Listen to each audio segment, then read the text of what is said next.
Hey everybody, just a quick message, a reminder that our first storytelling event is going to be on April 18th. It's called Working with Deaf, and it's part of the Reimagine San Francisco week-long series of events.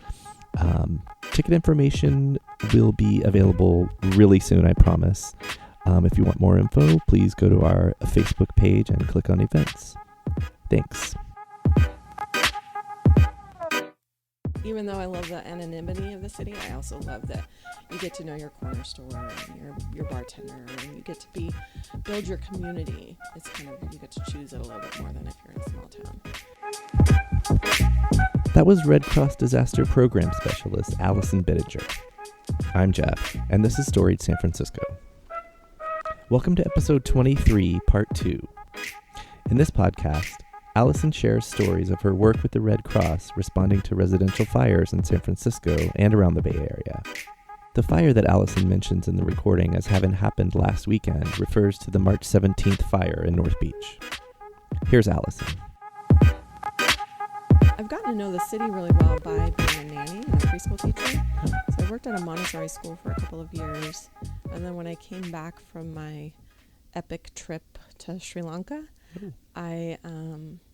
I knew that I wanted to work with children, but I also came back with this huge desire to support people after disasters. I had gone 8 months after the tsunami, and I was volunteering, and it was just, there was so much that was still needed. Right. And so I came back with that desire to figure out how I could help. And so I did nannying while I was going back to school, and I thought about being a nurse, and that didn't work out.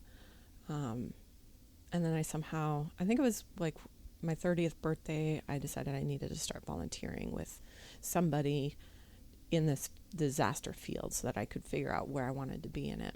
And so I started with Red Cross, and then it was all downhill from there, or uphill depending on which day it was. Right. But that's how I found Red Cross, and then I was here for ages, been here for a long time before I worked up the self-confidence and knowledge of disasters that I could apply. So I finally applied for the position that I'm in now, which focuses on preparedness efforts in San Francisco and San Mateo counties. And so I'm really happy. I love working for the Red Cross in my job, and it's all about volunteers and supporting them. They do all of the work that's like client facing and not client facing. They keep our trucks running. They keep water in the, kitchen that needs to be ready to go. And, it's pretty amazing what our volunteers can do. One of the major disaster, or the disaster we respond to most, is home fires. Right. So anytime there's a fire, all of the big fires, the big fire this weekend, those were my caseworkers, and they are here working with people who live next door who are affected and unable to get back in, or trying to figure out how to move forward with this. There's been a lot of fairly big ones. I mean, that's the worst part is smoke and water damage. Mm-hmm. I mean, the fire is horrible and destroys everything, but even if your unit or your home isn't burned by the fire, it will be affected by smoke and water, and then you might not be able to stay there, or things might be ruined. Fortunately, the units above the fire building were empty, vacant, and so, but we still have, I think, 24 people that we're supporting, even though there wasn't anybody in the direct fire, and thankfully nobody was injured. I read that there was one firefighter injury, but those are the really hard ones, when somebody is injured or worse. All the fires start to blur together. I was going to ask if I could throw out specific fires and see if you have, so 22nd admission. The thing that comes to mind for me is the hard part for people after a disaster. If they don't have, while I'm here, please get renter's insurance. It's $20 a month, and it will save. You want to look into it. There are different types to get and things, but at the very least, have renter's insurance, because then you won't need the Red Cross as much. And we don't have very much to offer financially, and so you will need it. The thing that sticks out from that fire is a lot of the residents who were displaced ended up on Treasure Island Oftentimes people move out of the area because Right. there's just no other place for them to go that they can afford. Priced out, yeah. Our Human Services Agency has a new program, relatively new, that assists people who've been affected by a fire and kind of prioritizes them. So they have low-income housing, and if you've been affected by a fire and you were living in low-income housing, you can be put back at the top to try and get, because I know there's like a long waiting list Right. of people waiting. So they have programs, and they're pretty creative in how they can solve the challenges. So I really like working with our city and county government, despite all the political challenges that might be out there. My experience with Department of Emergency Management in the city and the Human Services Agency, Public Health, they're all wonderful and doing their best to prepare and be ready for whatever disaster might come, and to find solutions that are inclusive to everyone that's here. And fair. Yeah. Yeah. That's Yeah. awesome. Because I just finished 2 months as a disaster program manager in Alameda and Contra Costa counties, Okay.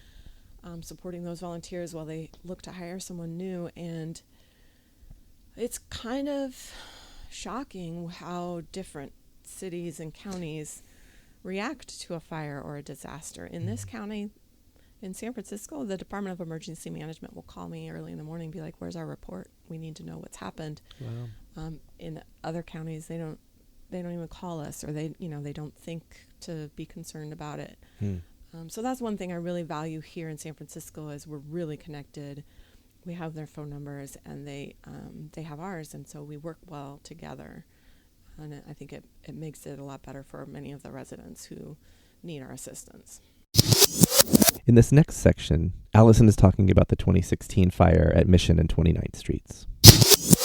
So that day, That was a lot of tenants. A lot of tenants. Right, It was a really lot of big people. fire.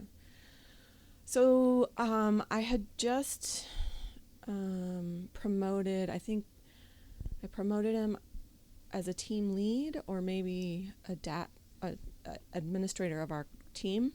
He was new in this role, and the alerts started coming through that there's a working fire, and it's growing. And he lives out there, and so he was close, and he was like, "I'm just going to go and check it out." And I had been in Chinatown installing smoke alarms. So we had been in several different SROs and installing smoke alarms and teaching preparedness to the residents. And we were just finished with a full day, and we get these alerts. And so I run home and I call AJ, and I was like, "Well, do you want me to show up, or do you want me to coach you from here? Like, how do you want to do this? You are in charge. How can I support you?" And he's like, "You better get out here." So it was his first big fire. So that was kind of it was a very big, long day. Was it a weekend? Yeah. If memory serves, like Saturday. a Saturday, yeah. Yeah. So we went out there, and we were able to finally get an evacuation center and gathering at the Safeway. When a disaster strikes, many people are generous, especially in a community or an area that's like a neighborhood community. So Safeway gave us water, and we had one resident who had a baby. We needed wipes and things like that. And they donated that to us. Oh, great. And sandwiches we bought from them at a discount and things like that. We partnered with Salvation Army, and they're another great partner. The one that we utilized, I think, was closer to Valencia and 26th or 22nd. I get my streets mixed up. But we've used them for sheltering. They're wonderful at opening up and giving us space. We'll run the shelter, but we need a space to do it. So we partner with them on that a lot, and then on all sorts of preparedness activities with VOAD, Voluntary Organizations Active in Disaster. And he helps set up the epicenter exercise and what's the Blue Angels Fleet Week. So we work with them a lot during Fleet Week. So they're a great partner to have. So we have a program called Sound the Alarm, Save a Life, and that's where we install smoke alarms I was telling you about in Chinatown earlier. And we do this all over the country. We've had over 340, I think, lives saved since 2014. Does that mean someone saved by the work that because of our smoke alarm. They're very Specifically about the smoke alarms. Yeah, they're Okay, very got it. particular about what we count as a life saved. So it has to be they were alerted to the fire by our alarms. So Got if it. they're home and they smell smoke or they see smoke, that's not a life saved for us. Right. Their life is saved, but it wasn't our smoke detector. And Right. that's kind of how we count it, because we also do preparedness training. We teach people how to be safe in their home around fires or with fire flammable things. So in this instance, we had gone to a trailer park up in Santa Rosa and installed smoke alarms. And there was a gentleman up there who woke up to his smoke alarm going off and then realized what was happening and was able to alert some neighbors and get out safely. Wow. So Was it his trailer that Yeah. was actually, wow. well, the fire was coming towards them, Mhm. and his trailer was filling with smoke. Oh my set off God. his alarm. So he didn't have much time. So that feels really good to be on the the positive side of disaster, to be on the Right. pre-disaster side, working with people and Right. saving lives. It feels kind of like you're a superhero. It's pretty neat. Music for the podcast is by Otis McDonald, aka Joe Big Ale. Otis has a new album up on Spotify called Float. Film photography is by Michelle Kilfender. Please remember to follow Storied San Francisco on Facebook, Twitter, and Instagram.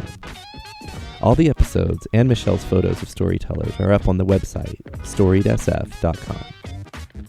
Other ways to listen include Google Play, Stitcher, SoundCloud, and iTunes. You can reach us by email at storiedsf@gmail.com. Thanks for listening. Check back Tuesday when we'll hear stories and songs from Brian Belknap.